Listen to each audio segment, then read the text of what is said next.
സംവിധായകൻ വിജി തമ്പി കൂടി ചേരുകയാണ്. വിജി തമ്പി, എന്തായാലും ഹേമ കമ്മിറ്റി റിപ്പോർട്ട് പുറത്തു വന്നിരിക്കുന്നു. ഞെട്ടിക്കുന്ന വിവരങ്ങളാണ് പുറത്തു വന്നിട്ടുള്ളത്. അങ്ങയുടെ മേഖലയെ പോലും ചോദ്യം ചെയ്യുന്ന തരത്തിൽ ഉള്ള പരാമർശങ്ങൾ ഇതിലുണ്ട്. സംവിധായകരെ മാത്രമല്ല, നടന്മാരെ, പുരുഷന്മാരായ നടന്മാരെയും അല്ലെങ്കിൽ സംവിധായകരെയും ഒക്കെ ഇതിൽ അവർ ഒക്കെ പ്രതിസ്ഥാനത്ത് വരുന്ന റിപ്പോർട്ടാണ്. അങ്ങനെ വരുമ്പോൾ ഈ റിപ്പോർട്ടിന്മേൽ നടപടിയെടുത്താൽ ഇവിടെ പലതും സംഭവിക്കും എന്ന് കരുതുന്നുണ്ടോ വിജി തമ്പി? മുഴുവൻ വായിച്ചു. നമ്മൾ ഈ ഹേമ കമ്മിറ്റിയുടെ ഒരു കണ്ടെത്തൽ എന്നുള്ളത് കഴിഞ്ഞിട്ട് ഇതിന് എന്താണ് കൃത്യമായ തെളിവുകൾ എന്നുള്ളതിനകത്ത് അവർ വിശദീകരിക്കുന്നില്ല. അല്ല, അത് അവരുടെ കയ്യിലുണ്ട്, അത് പുറത്തുവിട്ടിട്ടില്ല. അല്ല, അപ്പൊ വിശദീകരിക്കാത്തിടത്തോളം കാരണം അല്ലെങ്കിൽ അത് കൃത്യമായിട്ട് ഒരു സിനിമയിലെയും കമ്മിറ്റികളെ വെച്ചിട്ട് ഇതൊക്കെയാണ് ഒറിജിനൽ തെളിവുകൾ എന്നുള്ള കാര്യം അവരെങ്കിലും അറിയാതെ നോക്ക് എങ്ങനെ അതിനെ ഇതിലെടുക്കാൻ പറ്റും? അത് സ്വകാര്യതയെ ബാധിക്കുന്നതാണ് എന്ന് പറഞ്ഞ് കുറച്ച് പേജുകൾ പുറത്ത് വിട്ടിട്ടില്ല. അത് വിജി തമ്പിക്ക് അറിയാമല്ലോ. അതറിയാം. പക്ഷെ ഞാൻ പറഞ്ഞത് ഇതിപ്പം കാടടച്ച് വെടിവെക്കുന്നൊരവസ്ഥയല്ലേ. അതാണ് ഇപ്പം ഇങ്ങനൊരു കാര്യം പറയുമ്പോ ഇതിന് ഇൻഡസ്ട്രിയിലുള്ള എല്ലാ ആൾക്കാരും ഇതിന് മോശക്കാരല്ലേ.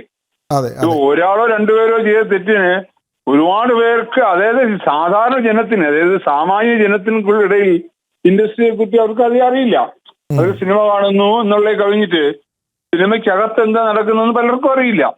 അപ്പൊ ഇങ്ങനെ വരുമ്പോ ഈ ആൾക്കാർക്ക്, സാധാരണ ആൾക്കാർക്ക് സിനിമക്കാരെ പറ്റി മൊത്തം ഉണ്ടാവുന്ന ഒരു അഭിപ്രായത്തിനൊരു മോശം സംഭവിക്കില്ല. ഇതുകൊണ്ട് അതാണ് എവിടെയാണ് തെറ്റും ശരിയും ഇല്ലാത്തത്.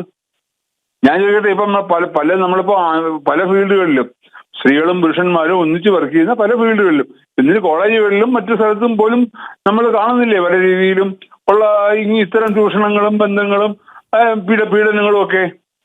അപ്പം സിനിമയിലാവുമ്പോൾ അതിന് കുറച്ചുകൂടെ ശ്രദ്ധ കൂടുതൽ കിട്ടും എന്നുള്ളതുകൊണ്ട് അതിനെ ഒരു ബൂസ്റ്റ് ചെയ്ത് കാണിക്കുക.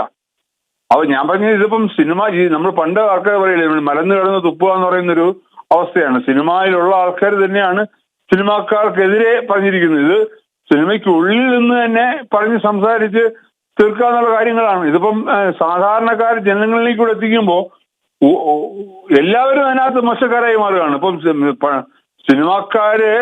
സിനിമാക്കാരെ കാണുമ്പോൾ തന്നെ ഇവരെല്ലാം ഇങ്ങനത്തെ ആൾക്കാരാണ് എന്ന് ചിന്തിക്കുന്ന ഒരു അവസ്ഥയിലേക്ക് ജനങ്ങളെ കൊണ്ടെത്തിച്ചിരിക്കുന്നത്. അങ്ങനെ തീർച്ചയായും അങ്ങനെ ഒരു ചിത്രത്തിലേക്ക് വന്നിട്ടുണ്ട്. ഈ റിപ്പോർട്ട് അങ്ങനെ ഒരു ചിത്രം നൽകുന്നുണ്ട്. വിജി തമ്പി പറഞ്ഞത് വളരെ ശരിയായ കാര്യമാണ്. എന്തായാലും വളരെയധികം നന്ദി ഈ സമയത്ത് പ്രതികരിച്ചതിന്.